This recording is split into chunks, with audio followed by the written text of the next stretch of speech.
Hello दोस्तों, स्वागत करता हूं आपका एक बार फिर आपके इस अपने यूट्यूब चैनल में, जहां आज हम लोग 20 जुलाई 2020 के करंट अफेयर्स देखेंगे। आज डेट है 20 जुलाई। तो इस डेट से जितने भी इंपॉर्टेंट इवेंट्स हो सकते थे वो मैं आपके लिए लेके आया हूं। तो आज के क्वेश्चन को स्टार्ट करने से पहले मैं आपको बता दूं कि जो मेरी PDF पिछली छूट गई हैं वो मैं जल्दी आपको प्रोवाइड करा दूंगा, और मैंने एक टेलीग्राम चैनल बना लिया है, तो उसका लिंक भी मैं जल्दी आपको डिस्क्रिप्शन बॉक्स में दे दूंगा। वहाँ से आप मेरी वीडियो को पढ़ सकते हैं, PDF पूरी देख सकते हैं। तो उस चैनल का नाम जो चैनल का नाम है शुक्ला 2.2, उसी से रहेगा। तो आप उससे भी जुड़ सकते हैं, उस PDF डाउनलोड कर सकते हैं और पढ़ सकते हैं। ठीक है, तो अपनी तैयारी जारी रखिए। और जो भी PDF रह गई या छूट गई हैं, जो जिनको मैं नहीं बता पाया हूँ, तो 3 डेट्स रह गई हैं, जैसे 17 जुलाई, 18 जुलाई और 19 जुलाई। ये तीनों डेट जो रह गई हैं इनको जल्दी मैं आपको प्रोवाइड कराऊंगा। आज मैं आपके लिए 20 जुलाई के कुछ इंपॉर्टेंट इवेंट्स के बारे में जानकारी लेके आया हूँ, तो इनको क्वेश्चन वाइज देखेंगे। तो पहला क्वेश्चन देखते हैं कि हाल ही में कौन दक्षिणी अमेरिकी देश सूरीनाम के राष्ट्रपति चुने गए हैं। तो इसका जो करेक्ट आंसर होगा option number A, Chandrika Prasad Santoshi. ये हैं चंद्रिका प्रसाद संतोषी, इनकी फ़ोटो देख सकते हैं। तो भारतीय मूल के चंद्रिका प्रसाद, जिनको चान संतोखी को दक्षिणी अमेरिकी देश सूरीनाम का राष्ट्रपति चुना गया है, और पूर्व न्याय मंत्री रहे प्रोग्रेसिव रिफॉर्म पार्टी, जिसको PRP या प्रोग्रेसिव रिफॉर्म पार्टी के संतोखी को निर्विरोध राष्ट्रपति चुना गया है। और सूरीनाम देश की बात आई है तो इसके बारे में बता दूं, सूरीनाम की राजधानी क्या है? पैरामारिबो। एक बार लिख देता हूं जैसा कि आपको समझ में आ सके। इसकी राजधानी पैरामारिबो, ठीक है। और मुद्रा क्या है कि सूरीनामी डॉलर, ठीक है। नेक्स्ट क्वेश्चन देखते हैं। क्वेश्चन नंबर 2 है हमारा, अंतर्राष्ट्रीय न्यायालय के विश्व दिवस, अंतर्राष्ट्रीय न्यायालय के लिए विश्व दिवस कब मनाया जाता है? तो इसका जो करेक्ट आंसर होगा, आप फोटो में देख पा रहे होंगे, world day for international justice, इसको इंग्लिश में बोला जाता है। तो world day for international justice को हम हर साल 17 जुलाई, ऑप्शन नंबर बी इसका करेक्ट आंसर होगा। तो 17 जुलाई को world day for international justice day के रूप में मनाया जाता है। और अंतर्राष्ट्रीय न्याय के लिए विश्व दिवस हर साल 17 जुलाई को दिन दुनिया भर में मनाया जाता है, और यह दिन अंतर्राष्ट्रीय न्याय की मजबूत व्यवस्था को चिन्हित करने और पीड़ित व्यक्तियों के अधिकारों को बढ़ावा देने के लिए मनाया जाता है। और अंतर्राष्ट्रीय आपराधिक न्यायालय की स्थापना कब हुई है? 2002 में अंतर्राष्ट्रीय आपराधिक न्यायालय की स्थापना की गई। इसका मुख्यालय कहाँ पे है? हेग में। हेग कहाँ है पड़ता है आपका? नीदरलैंड में, ठीक है, नीदरलैंड। और अध्यक्ष चिली इबो ओसूजी। एक बार फिर से रिपीट करता हूँ, अध्यक्ष कौन है? चिली इबो ओसूजी। नेक्स्ट क्वेश्चन देखते हैं। क्वेश्चन नंबर 3 है हमारा कि हाल ही में किस राज्य में गुमशुदा बच्चों का पता लगाने के लिए ऑपरेशन मुस्कान शुरू किया गया है? ऑपरेशन मुस्कान, इसको ब्रैकेट में लिख लें ताकि आपको ज़्यादा समझ में आए। तो ये ऑपरेशन मुस्कान कहाँ शुरू किया गया है? तो ये आपका शुरू किया गया option number A, Andhra Pradesh में इसको शुरू किया गया है। गुमशुदा बच्चों का पता लगाने के लिए ऑपरेशन मुस्कान शुरू किया गया है, और चाइल्ड लेबर से बच्चों को आज़ादी दिलाने के लिए ऑपरेशन मुस्कान की शुरुआत की गई है। और इस ऑपरेशन का नया नाम क्या है? ऑपरेशन मुस्कान कोविड-19 के बारे में सभी को पता होगा। कोरोना वायरस डिसीज़ 19 क्यों कहते हैं? क्योंकि 2019 के एंड में हमें इसका पता चला WHO के द्वारा, और इसका अनदर नेम या दूसरा नेम आप कह सकते हैं नोवेल कोरोना वायरस के नाम से भी जाना जाता है। आंध्र प्रदेश स्टेट की बात आई है तो उसके बारे में जान लेते हैं। आंध्र प्रदेश की स्थापना कब हुई है? 1 नवंबर 1956 को आंध्र प्रदेश स्टेट की या राज्य की स्थापना हुई है। राजधानी क्या है? इसकी 2 राजधानियाँ हैं, एक अस्थायी है और एक स्थायी है। तो अमरावती और हैदराबाद इसकी 2 राजधानियाँ हैं। मुख्यमंत्री कौन है? YS जगन मोहन रेड्डी। मुख्यमंत्री कौन है? एक बार फिर से रिपीट कर देता हूँ, YS जगन मोहन रेड्डी। राज्यपाल कौन है? विश्वभूषण हरिचंदन। और आंध्र प्रदेश के, यानी इसी स्टेट के आंध्र प्रदेश के हाई कोर्ट के मुख्य न्यायाधीश कौन है? जितेंद्र कुमार माहेश्वरी। आंध्र प्रदेश में लोकसभा सीटें कितनी हैं? तो लोकसभा सीटें यहाँ पर हैं 25, यहाँ पर लोकसभा सीटें हैं 11 हैं राज्यसभा सीटें, और 175 हैं विधानसभा सीटें। ठीक है, नेक्स्ट क्वेश्चन देखते हैं। क्वेश्चन नंबर 4 है, हाल ही में किस राज्य की पहली महिला निर्वाचन आयुक्त, इसको काट दीजिए, पहली महिला निर्वाचन आयुक्त नीला सत्यनारायण का निधन हुआ है। तो ये कौन थी नीला सत्यनारायण? ये 1972 बैच की 1972 की आईएएस अधिकारी रह चुकी हैं। 1972 बैच की आईएएस अधिकारी भी रह चुकी हैं या अधिकारी थी। तो इसका जो करेक्ट आंसर होगा ऑप्शन नंबर बी, महाराष्ट्र। तो हाल ही में महाराष्ट्र की पहली महिला निर्वाचन आयुक्त नीला सत्यनारायण का निधन हुआ है। तो ये कौन थी? 1922, जैसा कि मैंने बताया कि 1972 बैच की ये आईएएस अधिकारी थी और उन्हें राजस्व विभाग के एक अतिरिक्त मुख्य सचिव के रूप में उनके संक्षिप्त कार्यकाल के बाद 2009 में महाराष्ट्र के राज्य चुनाव आयुक्त के रूप में नियुक्त किया गया था। महाराष्ट्र स्टेट की बात आई है तो उसके बारे में सब कुछ चीज़ें आपको बता देता हूँ। तो महाराष्ट्र की राजधानी क्या है? मुंबई इसकी राजधानी है। और मुख्यमंत्री कौन है? उद्धव ठाकरे। राज्यपाल कौन है? भगत सिंह कोश्यारी। और महाराष्ट्र के हाई कोर्ट के न्यायाधीश कौन है? दीपांकर दत्ता। इसको आप नोट कर लें, इम्पॉर्टेंट है। हाई कोर्ट के मुख्य न्यायाधीश दीपांकर दत्ता। ठीक है।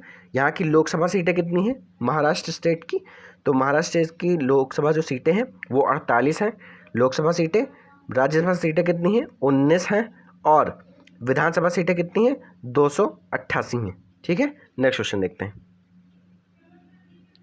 क्वेश्चन नंबर 5 है, हाल ही में प्रधानमंत्री स्वनिधि योजना को लागू करने में कौन सा राज्य सबसे आगे रहा है? तो इसका जो करेक्ट आंसर होगा option number A, Madhya Pradesh. इसको आप यहाँ से टिक कर सकते हैं। और मध्य प्रदेश फोटो में यहाँ से देख सकते हैं, ये आपका मैप में पड़ता है। तो PM street vendor Atmanirbhar Nidhi या प्रधानमंत्री स्वनिधि योजना के तहत रेहड़ी पटरी वाले दुकानदारों को छोटी राशि का कर्ज उपलब्ध कराया जाएगा, जिसमें उन्हें अपना व्यवसाय जारी रखने में मदद मिलेगी। और मध्य प्रदेश स्टेट की बात आई है तो मैं आपको इसके बारे में बता देता हूँ। मध्य प्रदेश की जो राजधानी है वो भोपाल है। ठीक है। और यहाँ के मुख्यमंत्री शिवराज सिंह चौहान। और राज्यपाल कौन है? लालजी टंडन। और मध्य प्रदेश के हाई कोर्ट के मुख्य न्यायाधीश अजय कुमार मित्तल हैं। यहाँ की जो सीटें हैं उनके बारे में फिर से बता देता हूँ। लोकसभा सीटें कितनी हैं यहाँ पर मध्य प्रदेश में? तो लोकसभा सीटें कितनी? 29 हैं लोकसभा सीटें। राज्यसभा सीटें कितनी हैं? 11 हैं। और विधानसभा सीटें कितनी हैं? 230। ठीक है। तो ये कुछ इंपॉर्टेंट इन्फॉर्मेशन थी मध्य प्रदेश स्टेट के बारे में, इसको आप नोट कर सकते हैं। नेक्स्ट क्वेश्चन देखते हैं। क्वेश्चन नंबर 6 है, हाल ही में किसने कोविड-19 से लड़ने के लिए पोस्ट कोविड कोच विकसित किया है या किया गया है? तो इसका जो करेक्ट आंसर होगा फोटो में आप देख सकते हैं। ऑप्शन नंबर है इंडियन रेलवे या भारतीय रेलवे जिसको कहते हैं। तो भारतीय रेलवे की उत्पादन इकाई रेल कोच फैक्ट्री कपूरथला ने इस नए पोस्ट कोविड कोच को विकसित किया है। इंडियन रेलवे की बात आई है तो इंडियन रेलवे की स्थापना कब हुई है? 16 अप्रैल 1853 में इंडियन रेलवे की स्थापना हुई है। और मुख्यालय इसका न्यू दिल्ली में है। ठीक है, नई दिल्ली में इसका मुख्यालय। और रेलवे मंत्री इस टाइम कौन है? पीयूष गोयल। ठीक है। रेलवे बोर्ड के अध्यक्ष कौन है? विनोद कुमार यादव। और स्वतंत्र भारत के पहले रेल मंत्री कौन रहे? जॉन मथाई। ठीक है। नेक्स्ट क्वेश्चन देखते हैं। क्वेश्चन नंबर 7 है हमारा, हाल ही में अशोक लवासा किस बैंक के उपाध्यक्ष बने हैं? तो जैसा कि फोटो में देख पा रहे हैं एडीबी, ऑप्शन नंबर बी इसका करेक्ट आंसर होगा। तो ADB Asian development bank, photo में आप देख सकते हैं ये इसका फुल फॉर्म होता है। तो एडीबी एक एशियन डेवलपमेंट बैंक जिसको कहते हैं। तो हरियाणा कैडर के 1980 बैच के, कब के? 1980 बैच के अधिकारी अशोक लवासा को जनवरी 2018 में या 2018 में चुनाव आयुक्त के रूप में नियुक्त किया गया था। और अशोक लवासा दिवाकर गुप्ता का स्थान लेंगे। एडीबी यानी एशियन डेवलपमेंट बैंक। तो एशियन डेवलपमेंट बैंक की स्थापना कब हुई? 19 दिसंबर 1966 में एशियन डेवलपमेंट बैंक की स्थापना हुई। और इसका मुख्यालय कहाँ है? मनीला फिलीपींस में इसका मुख्यालय। और अध्यक्ष कौन है? मात्सुकु असाकावा। ठीक है। नेक्स्ट क्वेश्चन देखते हैं। क्वेश्चन नंबर 8 है हमारा, हाल ही में किस देश के प्रधानमंत्री ने अपने पद से इस्तीफा दिया है? तो जैसा कि मैप से आप समझ गए होंगे, तो ये ट्यूनीशिया का मैप है। ये मैप नहीं, सॉरी, फ्लैग, फ्लैग जिसको कहते हैं। तो ये फ्लैग का जो मार्क है, इससे आप समझ गए होंगे। तो इलीस फाक इनका पूरा नाम है। इलीस फाक प्रधानमंत्री जो थे, इन्होंने जनवरी 2020 में ट्यूनीशिया का प्रधानमंत्री नियुक्त किया गया था। और तो ट्यूनीशिया की बात आई है देश की, तो ट्यूनीशिया की राजधानी क्या है? ट्यूनिल। मुद्रा क्या है? ट्यूनीसिया। और राष्ट्रपति कौन है? कैस सैयद। ठीक है, नेक्स्ट क्वेश्चन देखते हैं। क्वेश्चन नंबर 9 है, हाल ही में रुद्रेंद्र टंडन को किस देश में भारत का अगला राजदूत नियुक्त किया गया है? तो इसका जो करेक्ट आंसर होगा ऑप्शन नंबर सी, अफगानिस्तान इसका करेक्ट आंसर होगा। और अफगानिस्तान यहाँ मैप में आप देख सकते हैं, ये पड़ता है आपका अफगानिस्तान। तो भारतीय विदेश सेवा के अधिकारी रुद्रेंद्र टंडन को अफगानिस्तान में भारत के अगले राजदूत के रूप में नियुक्त किया गया है। और वह वर्तमान में जकार्ता में आसियान के लिए भारतीय दूत के रूप में सेवारत हैं। और राजधानी यहाँ की क्या है? काबुल यहाँ की राजधानी है। ठीक है, और मुद्रा क्या है? अफगानी। और राष्ट्रपति कौन है? अशरफ गनी अहमद जई। ठीक है, लिख देता हूं, अशरफ गनी अहमद जई। नेक्स्ट क्वेश्चन देखते हैं। ये आज का हमारा लास्ट क्वेश्चन है। तो ये आज के इंपॉर्टेंट क्वेश्चन है, इनको आप देख सकते हैं। तो ये आज का हमारा लास्ट क्वेश्चन है। तो लास्ट क्वेश्चन स्टार्ट करने से पहले मैं आपसे जो लास्ट में क्वेश्चन पूछूंगा, उसका जवाब आप प्लीज़ मुझे कमेंट बॉक्स में कमेंट करके जरूर दीजिएगा। ठीक है, आज का लास्ट क्वेश्चन देखते हैं कि हाल ही में भारत का एकमात्र गोल्डन बाघ किस राज्य में देखा गया है? तो इसका जो करेक्ट आंसर होगा, असम में गोल्डन बाघ को देखा गया है। तो असम के काजीरंगा नेशनल पार्क में एक गोल्डन टाइगर देखा गया है। ठीक है, या गोल्डन बाघ या गोल्डन टाइगर देखा गया है, तो असम राज्य में देखा गया है। ठीक है, असम को यहाँ पे फोटो में आप देख सकते हैं। असम की राजधानी क्या है? दिसपुर असम की राजधानी है। और मुख्यमंत्री कौन है? सर्बानंद सोनोवाल। राज्यपाल कौन है? जगदीश मुखी। और असम के हाई कोर्ट के मुख्य न्यायाधीश कौन है? अजय लांबा। ठीक है, तो ये थी कुछ इंपॉर्टेंट जानकारी जो क्वेश्चंस के माध्यम से मैं आपके थ्रू लेके आया हूँ। तो ये क्वेश्चन जरूर पढ़िएगा, 10 क्वेश्चन बहुत ही इंपॉर्टेंट है। और ये आज का लास्ट क्वेश्चन जो मैं आपको प्रोवाइड करना चाहता हूँ, ये आप लोगों के लिए, इसका जवाब आप मुझे कमेंट बॉक्स में कमेंट करके जरूर दीजिएगा। ये क्वेश्चन फॉर यू मैंने लिख दिया है, जैसा कि आप देख पा रहे हो, ये क्वेश्चन फॉर यू है। तो इसको जरूर पढ़िएगा और इसका जवाब देने की जरूर कोशिश कीजिएगा। अगर नहीं भी पता है तो भी मुझे बताएं, तो मैं कमेंट बॉक्स में उसका आंसर भी आपको प्रोवाइड कराऊंगा। ठीक है, तो हाल ही में BCCI के अंतरिम CEO कौन बने? तो इसी चारों में से कोई बनना है तो इसको आप कमेंट बॉक्स में कमेंट करके जरूर बताएं, A, B या C या D, या आप नाम डायरेक्ट लिख के मुझे कमेंट बॉक्स में कमेंट करके बता सकते हैं। तो ये थे आज के कुछ इंपॉर्टेंट क्वेश्चन।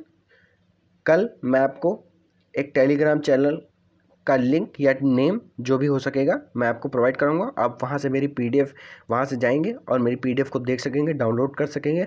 और अगर आपको कोई भी प्रॉब्लम आ रही है तो आप मुझसे उस चैनल के थ्रू कम्युनिकेट भी कर सकते हैं। तो ये आप सपोर्ट करते रहिए। अगर आपको वीडियो अच्छी लगे तो प्लीज़ लाइक शेयर कमेंट जरूर करिए और हमारे चैनल को जरूर सब्सक्राइब कर लीजिए, ताकि सारी नोटिफिकेशन आपको आपके फ़ोन पर मिले। तो आज के लिए इतना ही। और वीडियो को ज़्यादा से ज़्यादा शेयर करने की कोशिश करें, अपने दोस्तों तक सारी इन्फॉर्मेशन ज़रूर पहुँचाएं। तो आज के लिए इतना ही। Thank you so much.